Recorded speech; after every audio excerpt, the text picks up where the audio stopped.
Assalamualaikum warahmatullahi wabarakatuh. Today we will present about Muslim scholar Ibn Sina, also known as Avicenna. Let's explore his background, remarkable contributions, enduring legacy, also others. So this is our member of group, which is Putri Zulani binti Amim Nuhari, Nur Natasha binti Muhammad Azmi, also me, Nur Aiwadia binti Muhammad Rashid, and Nur Shaza Shafika binti Mat Sulaiman. Welcome to Introduction of Ibn Sina.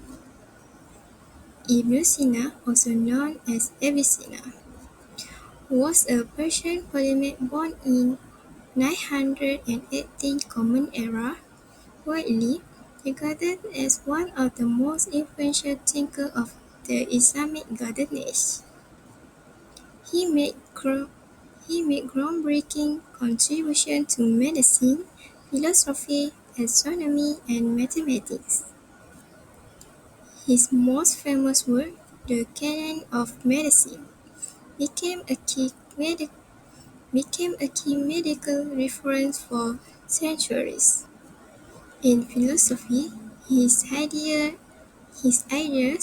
on metaphysics and the nature of existence influenced both Islamic and Western thought. A prodigy in his youth, Ibn Sina's intellectual legacy continued to shape various fields, and his work were instrumental in bridging the gap between Eastern and Western knowledge. He died in 1037 Common Era in Iraq. Background of Ibn Sina. The full name of Ibn Sina is Abu Ali al-Hussein Ibn Abdullah Ibn Sina. He was born in 918 Common Era in Afsana, a village near Bukhara, which is now in modern-day Uzbekistan. Next, legacy of Polymath. Ibn Sina is renowned as the father of modern medicine and a polymath who excelled in various fields, including medicine, uh, philosophy, mathematics, astronomy, music, and natural science. His magnum opus, Al-Kanum fil Atib, the canon of medicine, served as a cornerstone in medical education for centuries in Europe and the Islamic world. Okay, after that, influence of Aristotelian logic. Ibn Sina expanded upon Aristotelian by integrating Greek philosophy with Islamic intellectual traditions. He delved deeply into concepts of causality, epistemology, and metaphysics, refining and elaborating Aristotelian thought.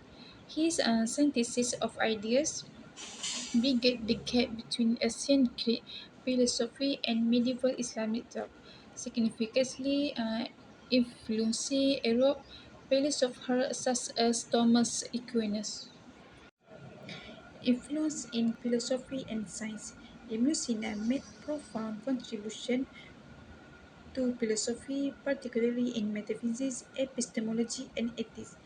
He developed a systematic framework that merged Aristotelian and Neoplatonic thought with Islamic theology, creating a unique philosophical system. His concept of wujud and mahiyya remains one of his most influential ideas. Second, influence in medicine. Ibn Sina, the canon of medicine, revolutionized medicine with its systematic organization of knowledge, leading Greco-Roman tradition and his discoveries. It covered anatomy, disease system, treatment, and medication, shaping medical practice for centuries. His innovation, such as identifying diabetes and using wine as an antibacterial showcase his empirical approach. And last, legacy of Ibn Sina. Ibn Sina autobiographies show a brilliant yet controversial figure who balanced academic excellence with music and social pleasure. Now, For his wit, he faced criticism for straying from norms and dismissing predecessors Like Al-Razi, his work, like the canon of medicine, blending Neoplatonic and Aristotelian ideas, influencing Europe until the 19th century. Okay, that's all from me. Okay, so let's move into contributions Ibn Sina towards Islamic education. For your information, Ibn Sina have many contributions to Islamic education. So the one that I share is among them. So the first point is integration of Greek philosophy with Islamic thought. Ibn Sina played a key role in synthesizing Greek philosophy, particularly the works of Aristotle and Plotinus, with Islamic theological and philosophical ideas. His efforts in reconciling reason with faith had a lasting impact on Islamic intellectual tradition, shaping the way philosophy was taught in later centuries. So the second point is medical education and systematic approach. Through his seminal work, The Canon of Medicine, Ibn Sina transformed medical education in the Islamic world. His comprehensive approach to diagnosis, treatment, and pharmacology became a standard curriculum in Islamic universities and remained a core text in medical education for centuries. So the last point is promotion of rationalism and scientific method. Ibn Sina emphasized the importance of empirical observation, reasoning, and critical thinking in the study of science and medicine. This focus on rational inquiry and the scientific method laid the foundation for future advancements in both Islamic and Western education system.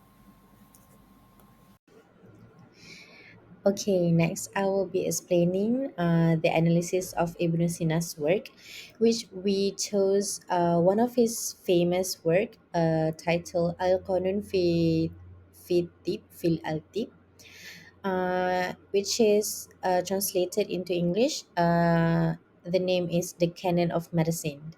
So let's look into it.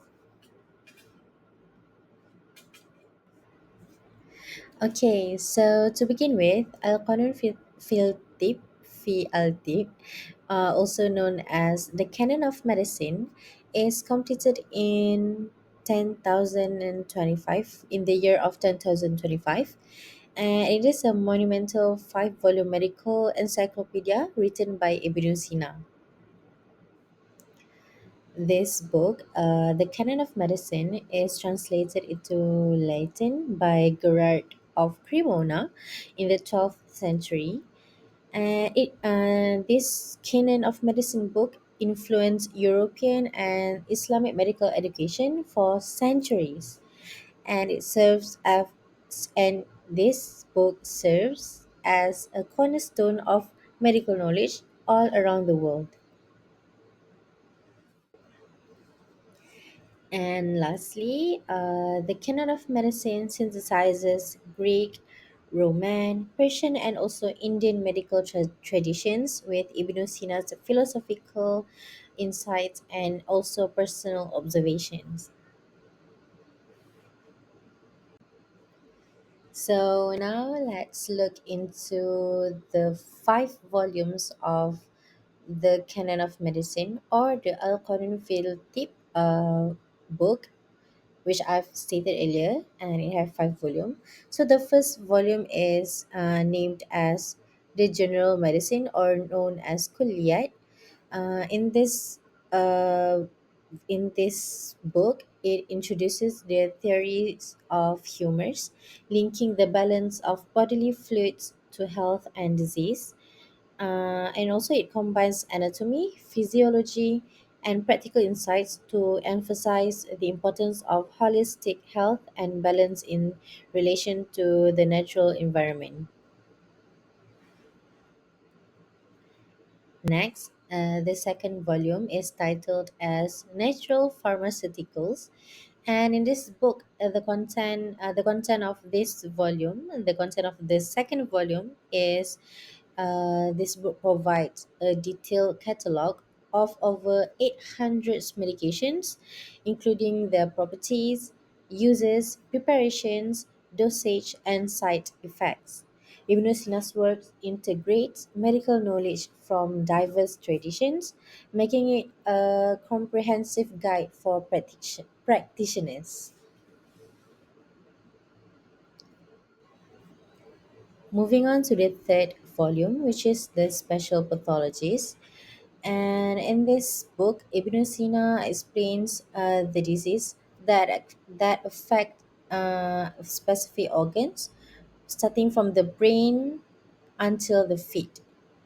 Ibn Sina discusses symptoms, potential causes, and treatment strategies, offering an in-depth understanding of localized illnesses and their management. Next, we have Systemic Disease for the fourth volume. In this book, it focuses on illnesses that impact the entire body, such as fevers, infections, and wounds. Ibn Sina also provides detailed guidelines on surgeries, bone setting, and treatments for severe injuries, emphasizing practical application. And last but not least, we have Pharmacopoeia as the fifth volume. So, Pharmacopoeia explores the formulation of medicines, highlighting techniques for combining ingredients to create effective treatments. So, in this volume, Ibn Sina underscores the importance of precision and caution in pharmacology. To summarize, Ibn Sina's canon of medicine has influenced Islamic and European medical practices for over 600 years.